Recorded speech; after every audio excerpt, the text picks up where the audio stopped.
Hey guys, what's up? I'm back here with another important, topic, and this is also from carboxylic acid section. Well, I'll be, talking about how you can prepare a very specific compound from carboxylic acid, and that very specific compound is called phthalimide, right? So, what this phthalimide is, how this is prepared, this is what the first topic I'm taking right now. Let's see that and try to, get it what exactly this is. So, for that, we need to take, a benzene here. I'm starting with a benzene, but when you place two carboxylic group on the two adjacent carbon,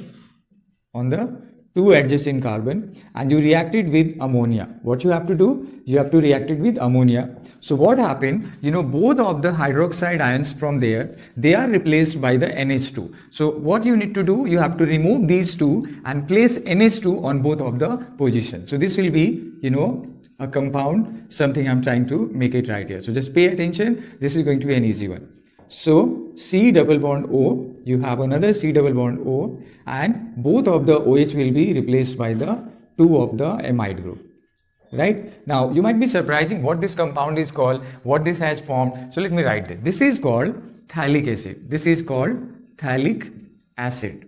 Now in IUPAC term, this is called benzene. This is called benzene 1,4,1,4-dicarboxylic acid. This is called benzene 1,4-dicarboxylic acid, right? Carboxylic acid. Now, after you reacted with ammonia, this converts into an amide. But this amide has a particular name. It's called phthalamide. Now you have to pay attention right here, because in the in its last segment I'll tell you about another compound that this is going to be converting, that is called phthalimide. So the only difference between the upcoming compound and this one is there will be I where you find right now is A, right? So what next is going to be? This is going to be strong heating. So you have to heat that substance. Strong heating is required. So when you heat it, what happened? You release the ammonia molecule.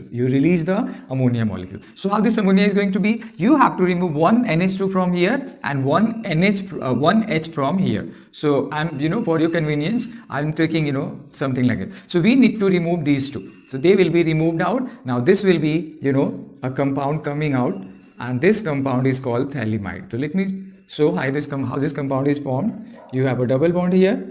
You have a carbonyl group again here, but between that you have N, and N is connected to the hydrogen. So this compound is called phthalimide. So the only difference between this one and this one is they both are amide, but this is called phthalimide. So this is what the a reaction I wanted to do in a separate way. The next equation I'll be talking is how you can prepare anhydride, right?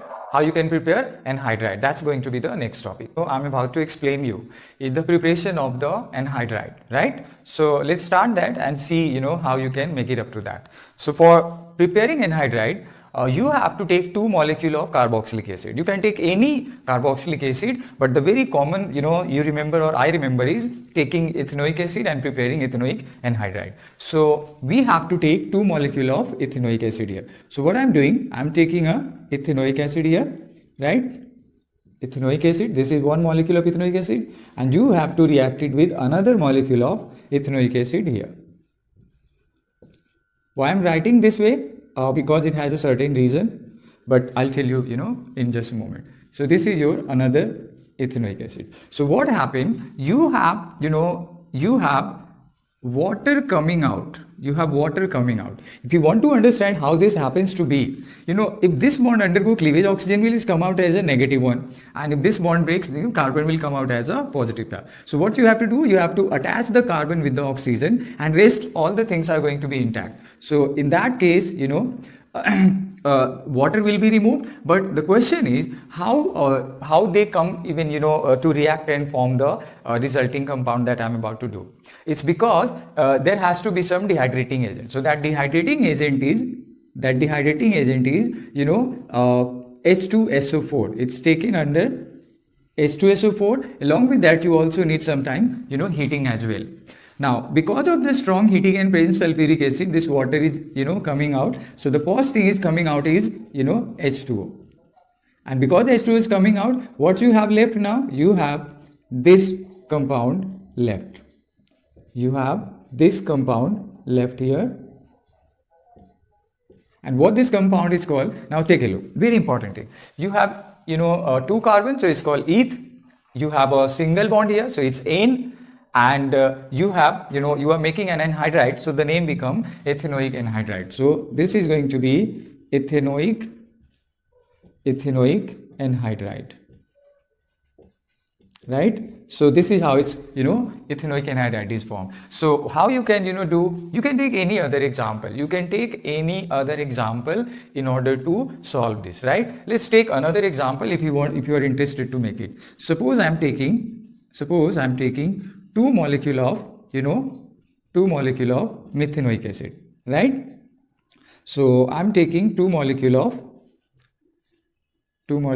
ethanoic acid. So this is 2 molecule of methanoic acid, sorry. Now what will happen? They will react together and result releasing water due to the dehydrating nature of H2SO4 in presence of heat. So what will happen? One of the hydrogen and one of the OH from here, they will be coming out. So they are going to be coming out, they are released out. So they are released out. Because they are released out, so whatever is the remaining, just place them. So this is what going to be.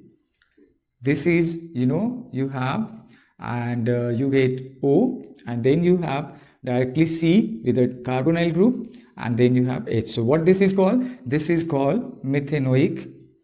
This is called methanoic anhydride.